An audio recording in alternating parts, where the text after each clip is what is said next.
Michael Jordan is not only the best basketball player, but he's the most exciting basketball player to ever play. Tatum fires away, pumps it in, 51 for Jayson Tatum. The Big Three NBA podcast is powered by PrizePicks, the exclusive daily fantasy partner of the CLNS Media Network. Hey everyone, welcome to this episode of the Big Three NBA podcast. Sherrod Blakely, Gary Washburn, I'm Kwani Lunis. Welcome. Let's get into it. How are you two doing? I'm sad, Kwani. Really? Why? Juju Watkins, man. Oh, yeah. I'm hurting.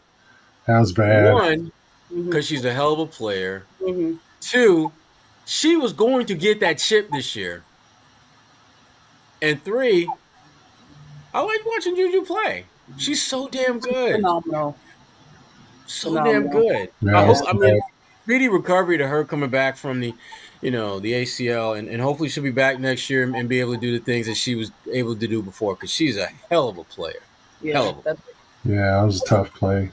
Yeah, that's a good. Because you knew something was seriously wrong because we've seen that so many times where those non-contact stumbles that players have. And it's like there's never anything that good comes out of that. So does this affect your brackets? Did you do your bracket? Bracket busted fully. Okay. Yeah, I had them winning the whole thing. Dang. They're still in it. And in theory, they can. It's not that it's impossible, but yeah. Don Staley might have something to say about that. Well, they have their center who went for 36 last night. I always butcher her name. The transfer from Stanford. She's good. And they still have a very deep roster. I was kind of like, I didn't know. It seemed kind of, I don't know if it was a dirty play, but it was definitely an interesting play where they kind of knocked her off stride as she's trying to go to the basket, and then she kind of lost balance, and then,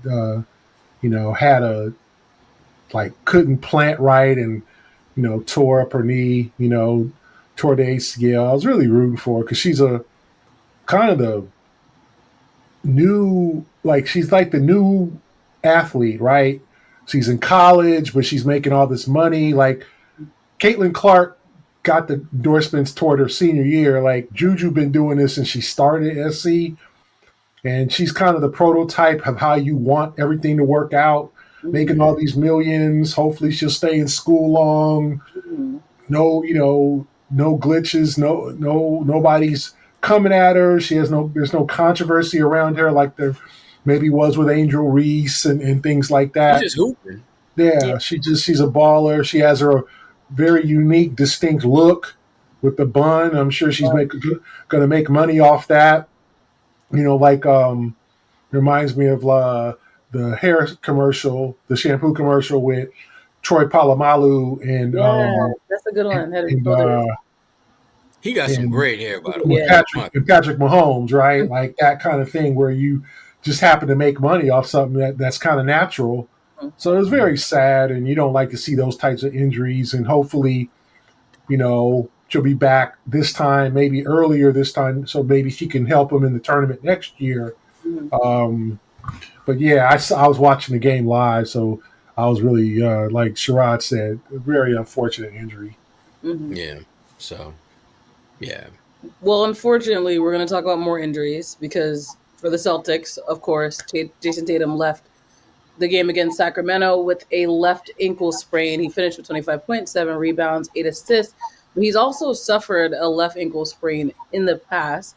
So off the top, we'll start with a game of pick and roll. Bring him back when he's healthy, or just shut him down until the playoffs. Which one are you picking? Shut him down. If you're the Celtics, there's no reason to bring him back unless you think that he needs to get into some kind of rhythm before the playoffs. You are pretty much locked into that number 2 spot. You're like 8 games ahead of New York. You're 4.5 or 5 back from Cleveland. You ain't going nowhere. And it gives you a chance to give other guys some burn, see what they do, and help you, I think, for Joe Mazzulla, still evaluate that back end of the rotation. You pretty much know who your top 7, 8 guys are going to be, but you may need to go 9, 10, maybe even 11 deep on some nights. Who are the guys that you are going to feel comfortable with in those end of the bench type roles? The next week and a half might be for Joe Mazzulla could be the determining factor who fills those voids. So I'm a big fan of shutting Tatum down until he is absolutely 100% full blast ready to go. No pain at all. He needs to be pain free before I'm bringing him back. Well, I am more into the bring him back when he's healthy. I do not, if I'm a Celtic, want him his first return game to be a playoff game. I just think that that's a lot. I'm not saying he couldn't handle it, but bring him back for a little 2-game stretch against Charlotte to end the season. If not, bring him back when he wants to come back. Now, if he's tender, no. When the ankle is completely healthy and sound. So they got 10 games left, miss 5 or 6. Bring him back for the last weekend. They have a stretch where they play New York and Orlando, and then they play 2 against Charlotte. The 2 against Charlotte will be meaningless, so maybe play him in one of those games, sit him out that last game. But maybe that little stretch, maybe that game means something to Orlando, or it's going for playoff positioning, so maybe that might mean something to them. But I don't think game 1 is when you want to bring him back after, because game 1 would likely be the Sunday. Will probably be what Sunday, maybe the 13th, or sorry, the season ends on the 13th, but like the 20th, and that's like 3 weeks. Nah, bring him back last couple of games of the season, have him get a little, maybe 20, 25 minutes, get him out of there, or have him play the first half, and then he'll be ready to go. Okay, well, to that point, though, either way, he's going to miss a few games. That's a given. Who, other than Jaylen Brown, will benefit from his absence in the sense of play time? Not obviously beneficial to the Celtics, just in general. What do you think, Gary? I mean, I think everybody will, and especially the guys at the end of the, who are trying to get time now. The Baylor Scheiermans, Peyton Pritchards, guys who they'll be dependent on more to score, and they'll have bigger roles, right? And the Celtics have shown over the last – this is one of the more impressive stretches of the season for them, if not the most, because they're just taking fools out shorthanded, right? Like, I thought, and we talked about it last week on the podcast, like these 2 games against Portland and Sacramento, both were playing for something. Portland's playing for that last seed. That was a critical game to them. And the Celtics kind of like led most of the way without Jaylen, just kind of pushed them around and just pulled away. And then Sacramento, back-to-back, I'm like, okay, the Kings are going to be ready. Sabonis is coming back, and the Celtics smashed them too. I'm like, damn, with Jaylen kind of being 50%, looking like he hadn't played in a week, which was the case. And they just came in without Tatum playing in the fourth quarter, and they won by 18. So this is the most impressive stretch. It'll be crazy if they do this against Phoenix. Phoenix is now in the midst of that, getting that 10 seed. They've won 4 in a row, the Suns have.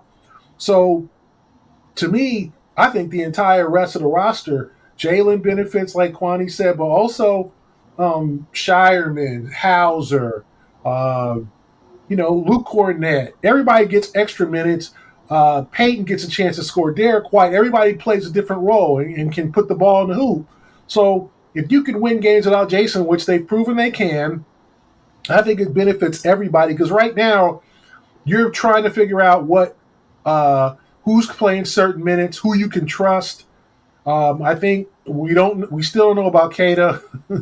Joe ain't playing him much, and I don't know. I'm feeling bad about my man right now. I don't have a good feeling about him in the playoffs. I think his playoff is going to be like yours and mine. A lot of watching. But it's like, to me, Scheierman, he's starting to trust Scheierman. They still have that open roster spot to fill if they want to sign one of those two-way guys. So there's options there. And I think this just gives them more options for the short run. Okay, these games, and their opponents are, they play Washington. They still got Phoenix. They got San Antonio not going anywhere. They got a tough game against Memphis. That will be probably the tougher, that and the game at New York, the 2 toughest games left in the last 10. But to me, I think that I think everybody kind of benefits in terms of the extra playing time, the extra reps, the extra opportunity to score to prepare them for the playoffs.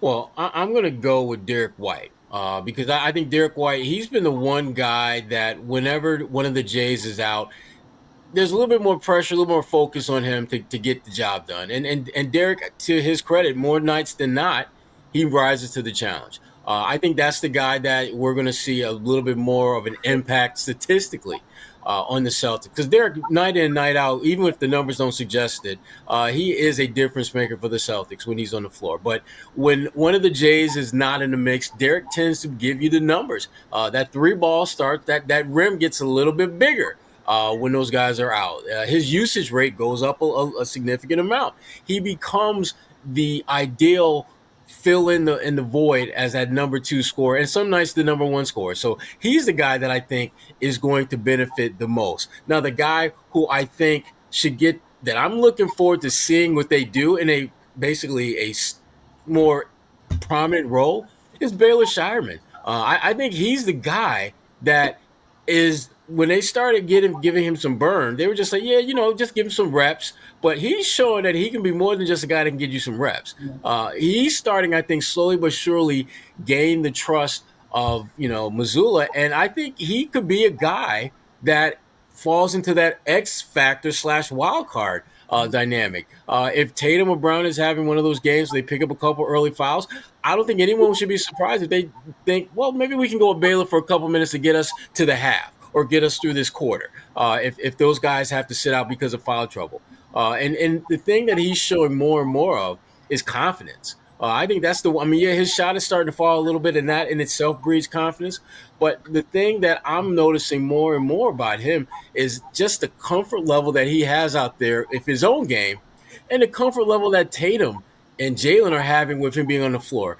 This is a guy that he is showing what happens when you are doing certain things at the G League level and they're translating at the next level. The way that he is knocking down shots, the way that he is, trying to draw charges, and he's never in position to get them, but he damn sure trying. He will draw a charge by the end of the season. He was doing the same thing in the G League. And so if you're the Celtics, this is why you drafted him, so that he could develop to be someone, and maybe at the end of his first year, which is where we're at now, he's someone you can at least think about having on your active roster and potentially playing. So I'm big on Baylor getting a little bit more burn in the games, hopefully multiple games that Tatum will be out, because the idea that Tatum will have that type of ankle injury and come back after like one game, not liking that. He needs to miss a few games just to be on the safe side that he's going to be back and ready to roll. And if that's the case, the guy I want to see capitalize on those minutes is Baylor Scheierman.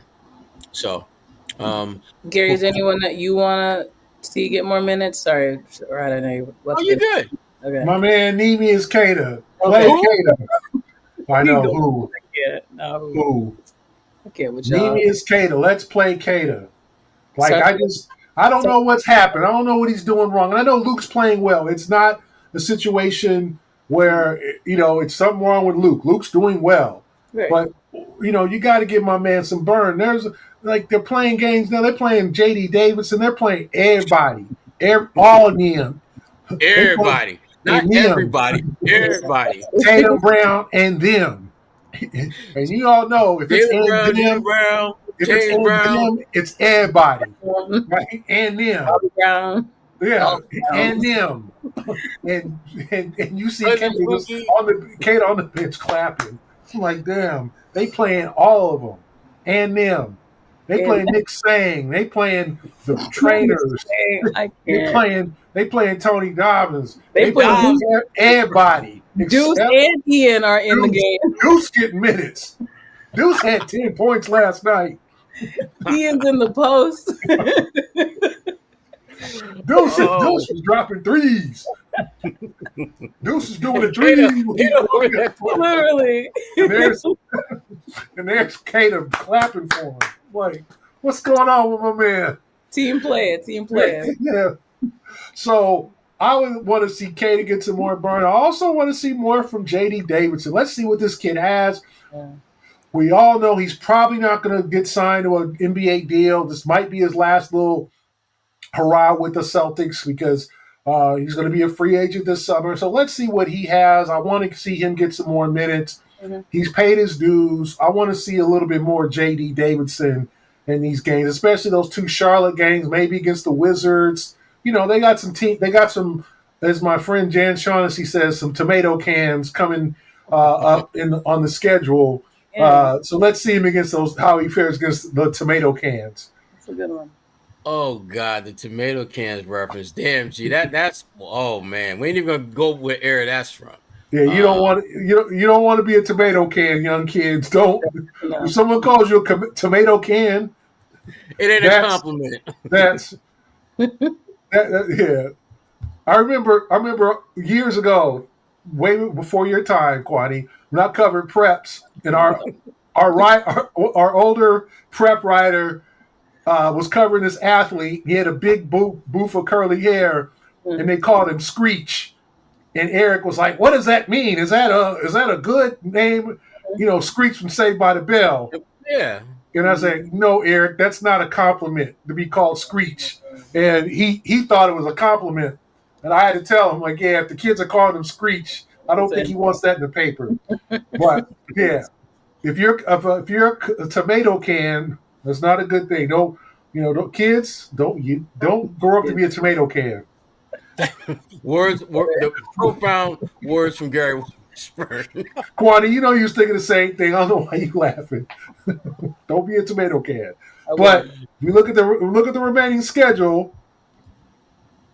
Miami, the last after this road trip. Miami, tomato can. Washington, tomato can. Tomato can. Let me 2 with Charlotte, tomato can. Orlando, maybe not a tomato can, but they're a 500 team, so a lot of tomato cans. Tomato sauce. Meat sauce. Yeah, little Chef Boyardee there. But yeah, that's good. All right. So, hey, before we go any further with any more of Gary and his tomato cans and ragu sauce and all that, don't be tomato can kids.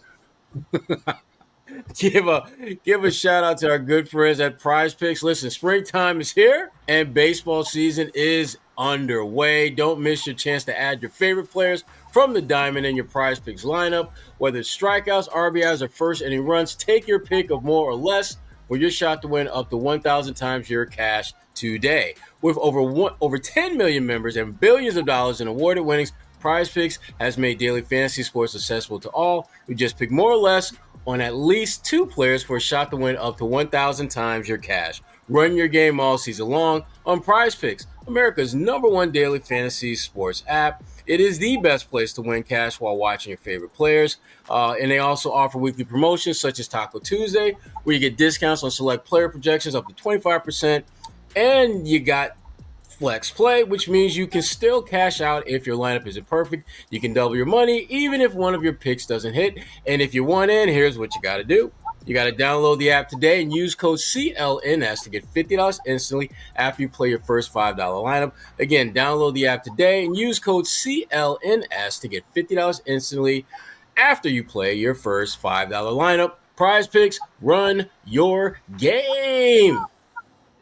All right, guys. The Celtics have a new owner, Bill Chisholm. He's the principal owner and now of the Celtics, the managing partner at Symphony Technology Group. The first breaking news alert for most people was a California-based private equity firm has acquired the Celtics. We come to find out Bill Chisholm's at the head of this. He's from Georgetown, Mass.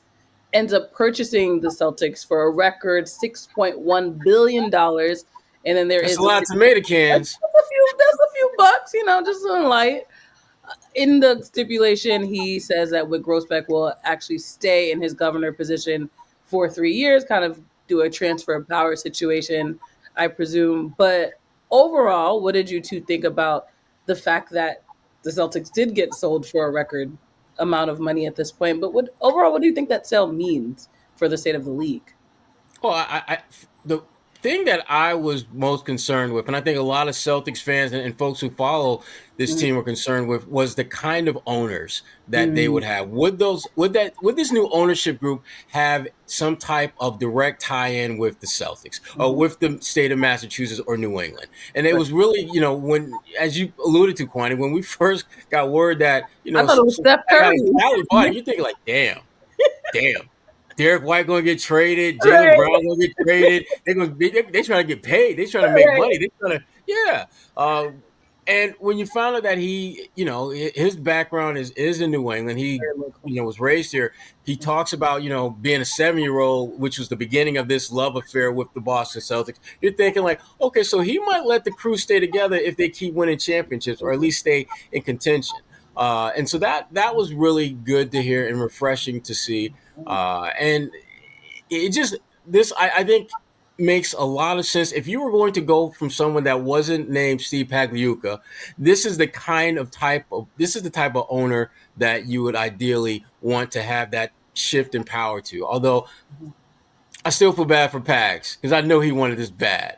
That's another conversation another day. But no, it's for this day because that's the follow-up question we'll get into. I mean, we can just get straight to it. What do you think that means? The fact that he was not able to win the bid. Well, I mean, at the end of the day, and Wick has been abundantly crystal clear about this. This is a business.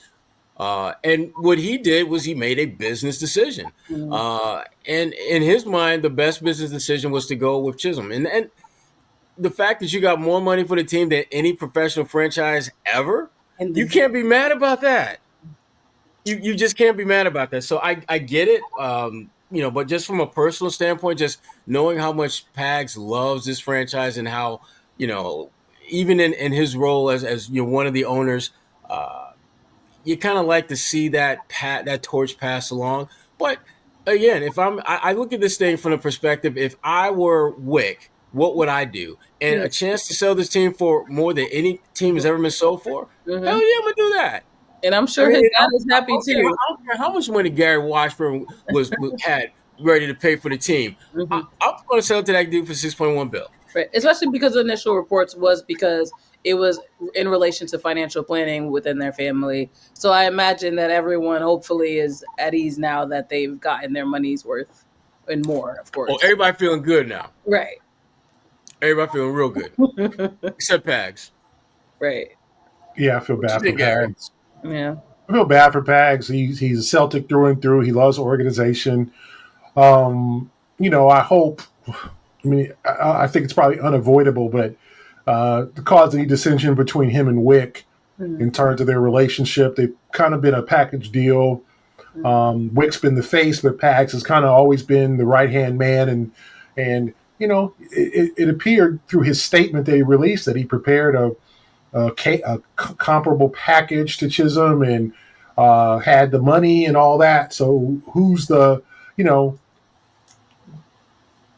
is it 6 in one hand, half dozen in the other? Is it, Wick didn't really want to pass along to someone who he met there maybe there was some instability in the offer there. Maybe Wick had some concerns. Maybe Wick just didn't want to pass it on to Bags. Like, who knows? You hope for the organization's sake that this doesn't cause dissension over the short term with them. And obviously, Pags now, maybe he can, maybe he has the power, the money to buy another team when they go up for sale, when the next team goes up for sale, or maybe he gets it to me. Huh? I said, or you could just donate it. Yeah, there you go. There you go, Kwani. Why did I think of that? Says Pags. I need to get him ready to Kwani. Give it to Kwani. That's it. That's the answer to the world's problems. That's the answer to the world's problems. Give it to Kwani. I'm here for the people. Yeah, you are a woman of the people. Oh, gosh. Let's move forward. So, I hope it doesn't cause any short-term dissension between the two parties. Maybe Pags or buy another team. Maybe he tries to get in on this partnership group Who knows what, maybe he's meeting with Chisholm and I don't know if he has a relationship with Chisholm or whether he felt like, it sounded like from the statement, he felt like he had a really good chance. He was hopeful to get the team. It didn't work out for him. And I feel bad for him on that situation, but I hope it works out for the best for Paz because there's not a nicer guy. Guy. I agree. Absolutely agree. All right. So that being said, we talked about the local ties with Bill Chisholm, but are there any concerns from the two of you when it comes to the fact that this is, at the end of the day, still a new ownership group for the team, but also are there any expectations from a new person coming in after so much time? Well, I think the biggest question that people have is, will he keep the band together? If let's say the Celtics this year win a championship, will he just like, okay, I got a chip. There's a really high payroll. Yeah, we need to start shedding some salary. Or will he just say, you know what, let me just see what this looks like for one more year or a couple more years, and then we'll start seeing whether we need to do some things roster-wise. So, I think that's the really big, kind of elephant in the room is what is he going to do with this roster going forward? Because, most folks you talk to throughout the league will tell you that the way the Celtics roster is structured, they're going to have to start breaking off some pieces sooner or later. And I think most people believe that Jrue Holiday will be the first one to go. You look at his contract, you look at the way their roster is constructed outside of Jrue, you got a guy like, Peyton Pritchard who's making pennies on a dollar relative to what Drew's making, and it's showing himself to be an impact player. Then you got a guy like Jordan Walsh who can give you some defensive help. And remember, the Celtics, they might be able to add someone through the draft that can help them as well. So there's a lot of things that we're not totally sure about with this new ownership group. And then the one thing that I'm curious about, and we'll find this out in time, is who constitutes that entire ownership group beyond him. Who else is he partnering with? Are there people who have some like shady backgrounds or maybe not exactly the most model of citizens that are going to be part of that? Or is he going to have just like the best of the best? We don't know. And I think those are some of the questions that, you're curious about how this is going to come together in the next few months. Wow, Sherrod. I knew he was going to say something. He's like, you better, like, Sherrod, like, you better do some Google searches on these dudes, right? The ownership group.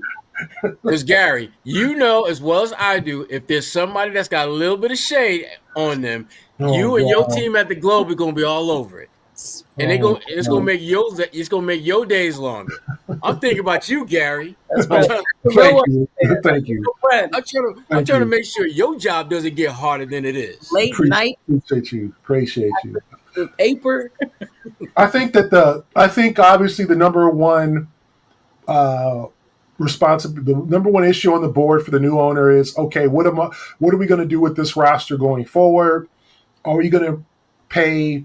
And I would assume, yes, the answer for Tatum, but are you going to pay Jaylen Brown all the money through the life of his contract, or are you going to package them? I'm sorry, not package them. Are you going to put them as a team and go, we are not getting rid of these two guys. We're keeping them together.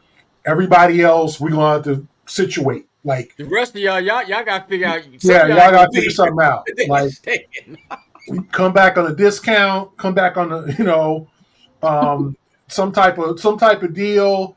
Is it, the good thing for the Celtics of what Brad Stevens did is he signed White, Pritchard, Holiday, Brown, and Tatum all for multiple years. The only person that has an issue is in terms of the contract is Porzingis, whose contract is up after next season. Yeah.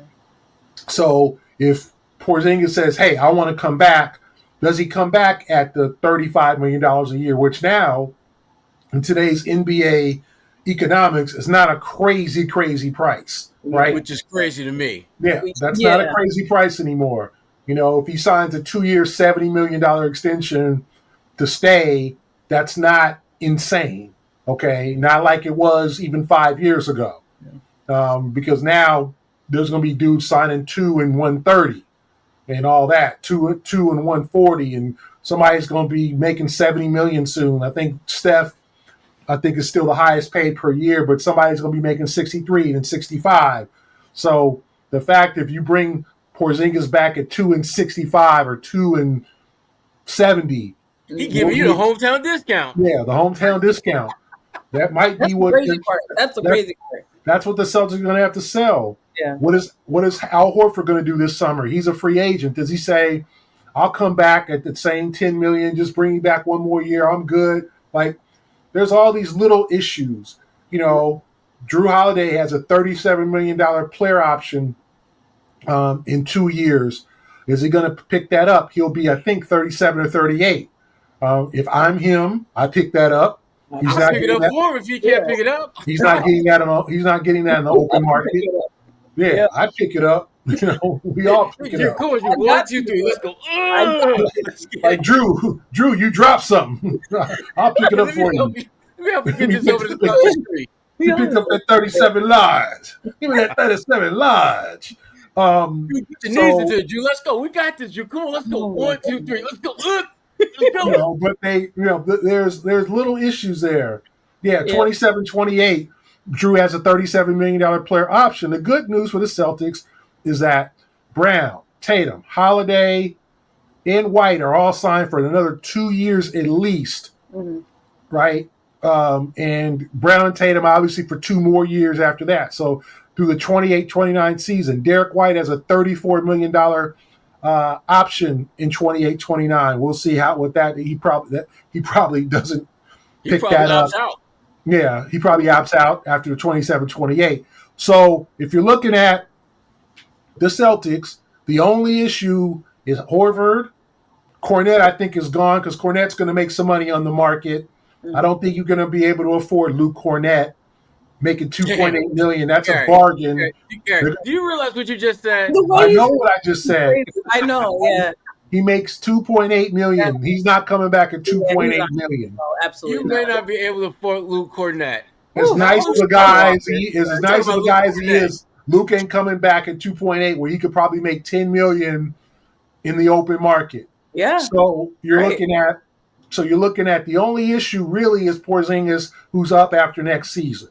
But does this new owner say, listen, somebody got to go because I'm not paying this damn tax? Or does he say, I'll pay the tax as long as everything is as long as championships are coming in?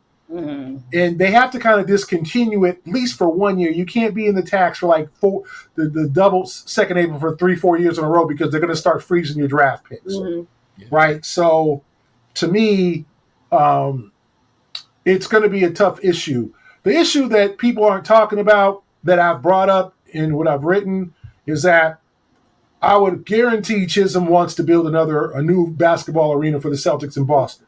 And that's going to be the project and the plan over the long term. Who's going to be in, who's going to put their name on the arena, all the land, all of the stuff. Where is it? Where is the space? I've talked to a couple people. I'm looking at my window trying to find space right now. Near the waterfront. Right outside my window. Right. Apparently, Seaport.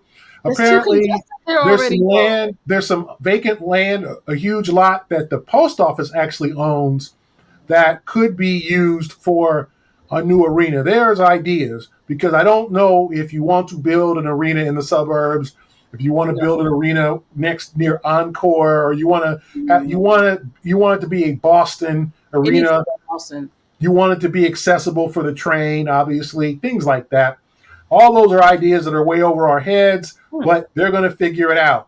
I know in the Intuit Dome in LA, they cleared a street. Like they told people they got to go. I do, I remember reading about that. They cleared a neighborhood block to build that arena. So but that's the scary part. The gentrification. Stuff can be done. Stuff can be done. Yeah. But I think that's the biggest long-term change that will probably come for this team is by the Celtics lease lasts until 2036, I want to say, at the Garden. Expect the Celtics to move into a new arena in 2037. I'll put it in my calendar. Yeah, I'm waiting for that. Do that, Kwani. Yeah. We'll go to the opening game. All right. Before we close out our favorite part, going around the NBA. NBA owners are set to vote on a European plan soon. What are your thoughts? I like the idea. Any I wouldn't mind taking a little trip to Paris. But Paris? what really got me thinking about this as something realistic was something that we talked about earlier, and how Pags didn't get that team here. He might be able to get a team internationally, and it's not like he hasn't invested in professional sports overseas before. So I think that I think the goal for the NBA is to partner with someone already in Europe so that it'd be more of a 50-50 split between the NBA and an international component. But I do think that folks like Pags might be able to be part of an ownership group that could potentially buy a team in London or Paris or somewhere like that, and just really expand the NBA brand. This is so on brand for the NBA to do something like this. And the way the NBA and just professional basketball has become so much more of a globalized game, you better believe they're going to be able to put some teams together. Now, the logistics of scheduling and things like that, that's neither here nor there. We're not going to figure that out today. But the concept of having international NBA basketball, it just seems like the next logical step as they look to continue to grow and expand as a league. Yeah. Yeah, I think it's interesting. And the idea, to me, what is still mysterious and strange to me, bizarre, is that like the EuroLeague, and there's a lot of players in the EuroLeague that we know, that we've seen, that have played in the NBA, players whose NBA careers didn't work out or wanted more money, went overseas and played, the Real Madrids and the Fenerbahce Oklers and the powerful teams, CSK Moscow's. There's really isn't like a TV contract. Like unless you sign to the EuroLeague website and get kind of their version of League Pass, you really can't see many EuroLeague games like that. Like, to me, if I'm the NBA and I'm trying to sell my product or trying to sell, like, you have a basketball hungry society in America now that will watch EuroLeague basketball, will watch games probably almost every day. If you had, you have to, like, you turn on TV and you see like all of the international soccer games, right? You see the games from Manchester United, you see all their games, even on NBC, on the major network, Kwani's network, NBC, and there's other networks that show like international soccer. I happen to be just because I visited there. We visited there back in the day. Milan. I've become a kind of an AC Milan fan, and I can even catch the AC Milan playing in their Italian league on CBS Sports here and there. Yeah. What we can't watch is like EuroLeague games. And some of those guys, we know who they are. We know a lot of the players. Shane Larkin. Yeah. I can't get Shane Larkin play. You can't see it. So if I'm the NBA, I'm going to either start a league or combine with the EuroLeague and broadcast the games over here and make extra money because there is an audience for EuroLeague basketball. I want to see the Euro Cup. I want to see the because they play hard. The crowds are going crazy. You want to see that. Like, that's a great idea for the league to kind of delve into Europe, because I think there's like European basketball, and then we never see you again, and you come over and people are like, well, where you been? And now we don't have to ask where they've been. We know where some of these guys playing, the Jordan Crawfords or some of these guys, who might not have worked out in the NBA, and the Anthony Randolphs and the Jabari Parker are now is over there, right? Like, we can watch their games. I think there's a hungry audience for hoop. And I think for the NBA to delve into that and maybe, pair with the EuroLeague and make teams of guys that are familiar faces, I think it's a great idea. Yeah. Another big picture item, the NBA's salary cap is set to increase by 10% next season. So, one, in overall, Gary, do you think this is a good thing? But two, what do you think this means for the Celtics, especially thinking about Well, it gives them more cushion. Yeah. Now you might, not use that 10% because you want to stay. You don't want to pay any more luxury taxes or overall taxes. But everything's going to go up, folks, and we're going to see $70 million player, then a $75 million player, then an $80 million player, and eventually we're going to see a $100 million a year player. I don't know who that is. It could be Wemby. By the time he's 29 or 30, who knows? He's 20, 21 now, I believe.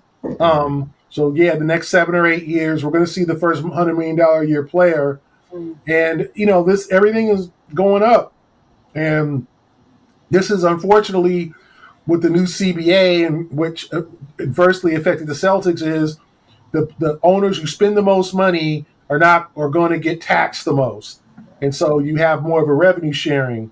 And unfortunately for the league, it was the owners from teams like Minnesota and Charlotte and these teams that don't want to spend a lot of money because, let's be honest, the league's worst teams generally spend the less and are the most mismanaged. It's just the way it is. Mm-hmm.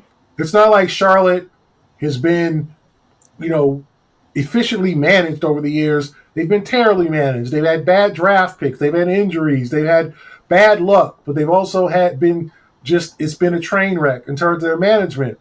So and then no one's going to go and play there. Who's going to say, unless they're paying somebody 50, 60 million, what free agent's going to take their money? Gordon Hayward did. We saw how that worked out. Like he barely got on the court. He didn't win a playoff game with him. Now he's retired. He took that money, and eventually when the contract ended, he retired.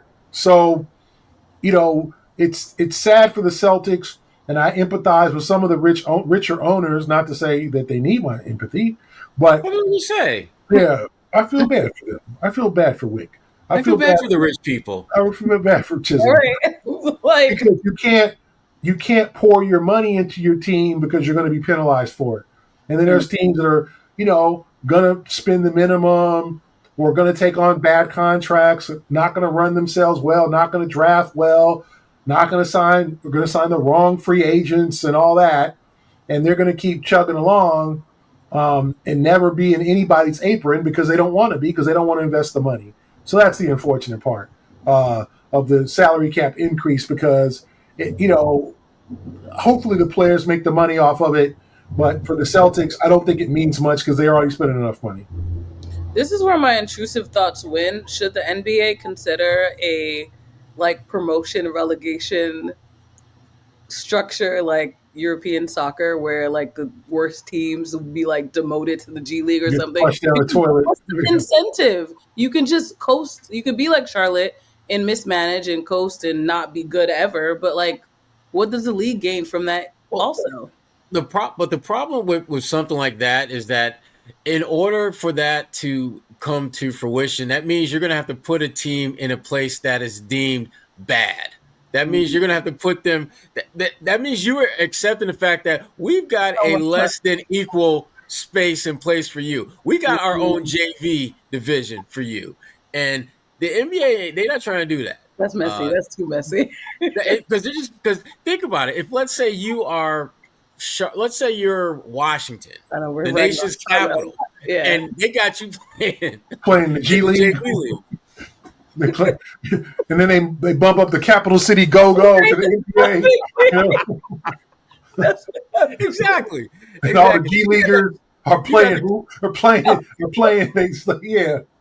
Jordan Poole. You got the main Celtics and the Boston Celtics in the same division, while the Washington Wizards Boston Celtics and the Capital City Go-Go. Yeah, the Rio Grande Grand Valley Vipers. Yeah.